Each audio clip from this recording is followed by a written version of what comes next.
Hi, everyone. Welcome to our market update. My name is Vinnie. Let's get over I'm here. David. I'm not Santa's helper, but we're here to help you with your real estate needs.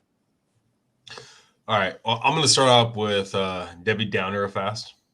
Oh no, not again. Last week, we only had 332 new properties hit the market.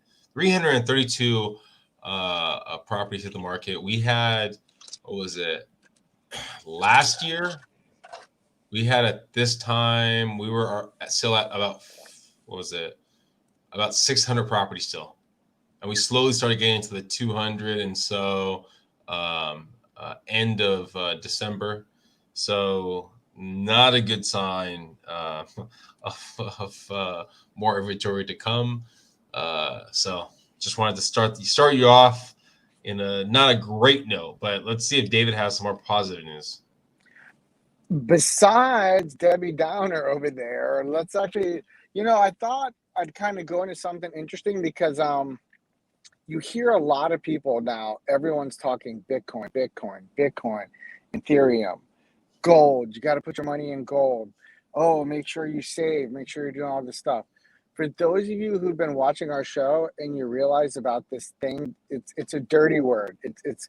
I know this is a family show, Vinny, but I'm gonna have to use a dirty word. Is that okay? Pecan pie. No, it's inflation. So Oh, now that we got that dirty word out of there, the reason why I'm mentioning this is because I talked to an investor earlier today, and they told me they were going to buy more gold. And I said, okay, why am I mentioning this? Because if you look at what gold has done during inflation, and then look at Bitcoin, and then look at your savings rate, and you look at all of those things, well, the sad thing about all of them is they're all more risky. Gold is not going through the roof like they thought it would be. A lot of people thought gold would be going through the roof with inflation. It's not. The other thing is they thought Bitcoin would be, continually going up forever. That's a risky endeavor. That's not a liquid asset. And then cash, it's being eroded by inflation. So why am I mentioning this? Because if you look at it and you go, where is one place where I can actually leverage my money and still have my money grow while I'm sleeping and get tax benefits and tax write-offs and a place to cover my head at night? My friends, even though there's no listings coming up, real estate is where you're going to need your money during these inflationary times that are not going to go away anytime soon, because the rate of return you will get is going to outstrip inflation, and it's actually real. You're actually making money with tax benefits and write-offs. So I thought I'd bring that in here besides the Debbie Downer news, because yeah, we're going into December. Yes, rates are slowly ticking up and they're projected to continue to tick up. But at the same time, the positive thing is if you want to do something with your money that actually is a hedge against inflation and has tax benefits and you can leverage it, like Vinny, could you imagine right now, like you could get a house for $1 million, couldn't you? yeah. Could you get a house for $1 million? Well, you could get a house for $1 million with 10% down. That's $100,000. Can you go out and buy $1 million of gold with 10% down? Probably not. No. What about Bitcoin? Can you go buy 1 million Bitcoin with 10% down? No. No, I think it's, what is it, 50%? You can borrow 50? No. No, you can't. You have to pay the full price.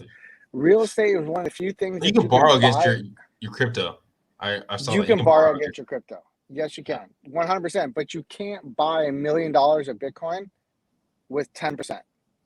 But Well, $1 million house you can buy with 10% down. yeah, but then you got to deal with the monthly payment if you can afford it. So again, go back to that monthly True. payment. All right, let's get into some numbers fast. All right, median home price. Okay, now this is for attached properties. Look at that. Look at that jump up. Or under almost to 600,000. Right, this is for median home prices for attached properties. Those are townhomes, row homes, twin homes, all that kind of stuff. Right, now look at detached. You see how it's kind of like balancing off a little bit. Something to kind of think about, and something I talked about multiple times more recently. And we're seeing more and more. Before we saw it, hey, you know what? I want to get this property. I want to get in this area, this community. Now people are focusing more on, I just want to buy something in San Diego County in this price point. It's because less inventory out there, people are focusing more on the price point than basically the area, the community, and a lot of the extra features of the property. It's something to really think about. Is you've probably seen more of a jump in the lower price point areas than in the higher price point areas over the last couple months. So something to just kind of think about when you're looking at properties and thinking about properties. So if you have that ability, I mean, you're looking to buy in maybe the $600,000 range, but you could possibly get something in the $700,000 range. You might really want to assess that to see if that's going to be better for you. Now, I know you guys enjoy us for our banter. You enjoy us for the real estate information, but you also probably enjoy us for the chance to earn some money. So, Ching ching.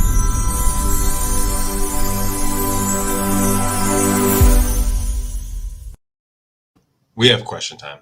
All right. How much did the most expensive detached home sell in Mira Mesa so far this year? Okay. 2.9. 2.9. We got David's guess 2.9. He's been close sometimes. Sometimes he's way off, and sometimes he's been very close. So I don't know what's going to be this week. Send a text over for your chance to win some money.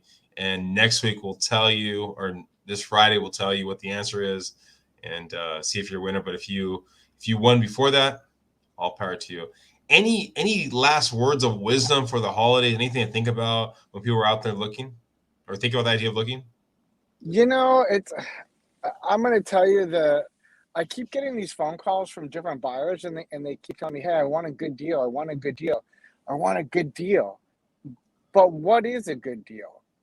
You need to sit back. If you're a home buyer or you're looking around, why don't you sit back and consider, what is a good deal to you? Is a good deal to you getting it at a cheap price? Is a good deal to you maybe getting closing cost pays? Is a good deal to you that you got in the school district you want? Figure out what a good deal is to you, because this is just my advice, Vinnie, is making lowball offers to get a good deal will end up with no deal. And that's the thing. Like, people have to realize, what is a good deal to you, and then be a big picture thinker and think about it, because that's tough right now. Not a good strategy. Everything is relative. I mean, the idea of good deal varies from property to property. I mean, even in this market, you'll see people that are overpricing properties, right? Maybe not to the degree of where it could have been in other markets, but you can still overprice a property in this market. Looking over comps, I saw a property that was way underpriced. It got a bidding war from the looks of it and was overbid. So be aware when you're looking out there. Just because they're asking a certain price doesn't mean that's the price they're going to get in the end. It could be maybe overpriced. It could be underpriced. But that's where your realtor really comes into play to figure out, okay, where should I come in at? How can I get the best chance of winning this property, earning this property, and taking this property? And good deal is, again, all relative. I mean, like Davis talks about, is each good deal can vary from person to person. The good deal that I get might not be the good deal that David wants. So really play a factor into thinking that when you're looking to buy. And if you are looking to sell your property in the new year, there are some programs out there, not necessarily affiliated with David, that can basically give you some money out of your property, some equity of your property, have some contractors do some work to your property, and then sell it. So if you're interested in any of those kind of programs, please feel free to reach out to myself or David and see kind of what's the best fit. Any final words before you go? Vinnie, we're doing a lot of those special deals, which is rehabbing the houses before you sell it, so you can turn around and sell for the max price. So for anybody out there, if you want to talk to me and Vinnie about that, me and Vinnie do have a specific program we're doing that does allow you to rehab the house and then turn around and sell it without using your own money for the rehab. All right. Boom. Merry Christmas.